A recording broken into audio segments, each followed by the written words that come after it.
Assalamu alaikum. Starting with the name of Allah, the most gracious and the most merciful. My name is Atif Nawaz and I welcome you all on my YouTube channel English Literature Experts. आज की जो video है ये once again Plato's theory of justice के ऊपर है। इससे पहले जो है हमने दो वीडियोस बनाई हैं, ठीक है, जिसमें फ़र्स्ट वीडियो में हमने डिस्कस किया था कि प्लेटो की जो थ्योरी है या प्लेटो जो है क्यों डेमोक्रेसी के वर्स था और उसकी जो थ्योरी है या उसकी जो आइडियोलॉजी है वो रेशनलिज्म के ऊपर बेस्ड क्यों है, ठीक है। उसको हमने पॉलिटिकल कॉन्टेक्स्ट के हिसाब से डिस्कस किया था। और सेकंड वीडियो में जो है हमने Plato's theory of justice as an individual और फिर पॉलिटिकल स्टेबिलिटी के हिसाब से उसको डिस्कस किया था।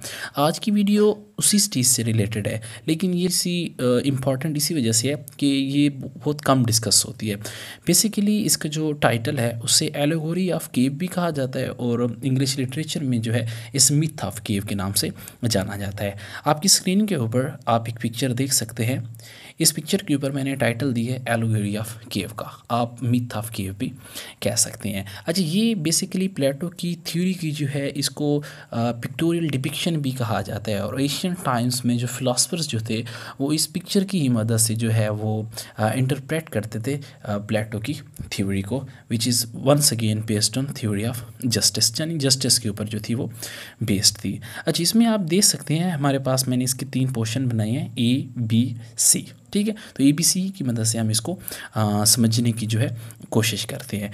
पहले आप ये देखें कि हमारे पास जी वंस अगेन इसमें से जो इम्पॉर्टेंट चीज़ है वो ये है कि हम इसको डिस्कस करेंगे पहले 3 टाइटल के ऊपर, the shadow, the escape and the return. पहले आप देखेंगे कि शैडो कौन सा इंपॉर्टेंट रोल प्ले कर रहा है, उसके बाद एस्केप किस तरह से होता है और फिर उसके बाद रिटर्न की तरफ वापस कैसे आते हैं, ठीक है। तो रीडिंग की बजाय हम जो है इसको समझने की कोशिश करते हैं। पिक्चर ए में आप देख सकते हैं हमारे पास कुछ ग्रुप ऑफ पीपल है जो एक वाल के साथ जो है वो आप कह सकते हैं कीज्ड है, कीज तो नहीं है लेकिन शैकल्ड है, मतलब उनको जो है शैकल्ड किया गया है। तो ये लोग जो है इनका अगर फेस देखा जाए तो इनका फेस जो है आगे वाली दीवार की तरफ है और ये लोग जो है देख रहे हैं, कुछ लोगों के साए जो है इनके सामने आ रहे हैं। तो ये जो है बचपन से ही इसी वाल के साथ जो है एंगेज्ड हैं, इसी वाल के साथ शैकल्ड हैं और ये समझते हैं कि जो कुछ हम देख रहे हैं, जो कुछ हमारे सामने हो रहा है एक दीवार के ऊपर, बेसिकली जो एक शेडो है जिनको नहीं पता जो हो रहा है वो सब कुछ जो है वो रियलिटी है, ठीक है। ये जो लोग आ रहे हैं, जो कुछ लोग काम कर रहे हैं, ठीक है, लगेज उठाया हुआ है, जो कुछ भी इन्होंने कर रहे हैं, जो कुछ भी आ रहे हैं जा रहे हैं, मतलब अपनी पॉलिटिकल अपनी सरगर्मियों में, अपनी एक्टिविटीज़ में जो है, होम टास्क में जो है ये लोग जो है सरगर्म हैं या बिज़ी हैं। तो इन चीज़ों को जो है ये समझ रहे हैं कि ये हमारे पास रियलिटी है। फिर उनमें से एक जो बंदा है वो अनटाई करता है अपनी शक्ल को और फिर उसके बाद पीछे आकर वाल के देखता है कि यहाँ पर तो बेसिकली एक आग है और आग ही बेसिकली एक रियलिटी है और इसी आग के शेडो से जो चीज़ें बन रही थी उसको हम रियल समझ रहे थे, ठीक है। मतलब ये पेंटासेंसिस पर बेस्ड है और एंड पर मैं आपको बताऊंगा कि इसमें ऐसे एक्चुअली था क्या, क्यों इतनी इंटरेस्टिंग है, इसमें ऐसी कौन सी चीज़ दिखाई गई है जो इस चीज़ को रिप्रेजेंट करती है। अच्छा, उसके बाद हमारे पास बी पोर्शन है जिसमें वो आता है बी में और देखता है कि हमारे पास जो है आग है, लेकिन जो चीज़ वो देख रहे थे असल में वो रियलिटी नहीं थी, बल्कि रियलिटी ये है जो कि अभी इनके सामने चल रही है, जो कि एक आग है और वो जो देख रहे थे वो बेसिकली एक शेडो ही था, मतलब वो रियलिटी नहीं थी, ठीक है। फिर उसके बाद यहाँ पे वो बी से होकर सी पर आता है।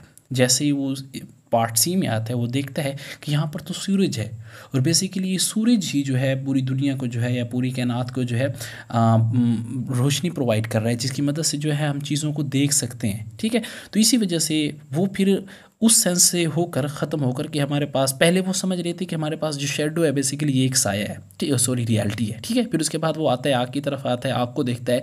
जैसे ही वो आग को देखता है तो उसकी आंखें और खुल जाती है, नहीं जो हम देख रहे थे वो तो शेडो ही था, असल रियलिटी तो ये है। जब यहाँ से ये होकर फिर आगे आता है सी पार्ट में, देखता है कि असल कायनात तो यहाँ पर है, सॉरी असल रियलिटी तो यहाँ पर है, क्योंकि वहाँ पर ये सन देख सकता है और सारी की सारी जो दुनिया को रोशनी प्रोवाइड कर रहा है वो तो सन ही है, तो रियल चीज़ जो है ये है। तो इस चीज़ से अगर हम फिलासॉफिकल इंटरप्रिटेशन देखें तो हमारे पास जो एशियन फिलासफर थे वो इस किस्म की इंटरप्रिटेशन कहा करते थे कि ये बेसिकली जो बंदा अपनी शक्ल को तोड़ कर आया ये एक फिलासफर किंग है। फिलासफर की क्यों है? क्योंकि ये रेशनल है और इसने ये सोचा है कि हम जो सामने देख रहे हैं ये पेंटासेंसिस की बुनियाद पर उसके हिसाब से ठीक था कि जो है it is totally a game of senses के जो है हम दो कुछ देख रहे हैं, यही जो है हमारे पास रियलिटी है। लेकिन जैसे ही वो अपनी रेशनैलिटी को यूज़ करता है और देखता है कि उसे एक आग मिलती है, ठीक है, और वो आग जो है रिप्रेजेंट कर रही होती है उन्हीं लोगों को, और फिर उसके बाद उस आग को वो रियल समझ रहता है। फिर उसके बाद वो मज़ीद आगे आता है और आगे आते देखते हैं तो फिर उसके बाद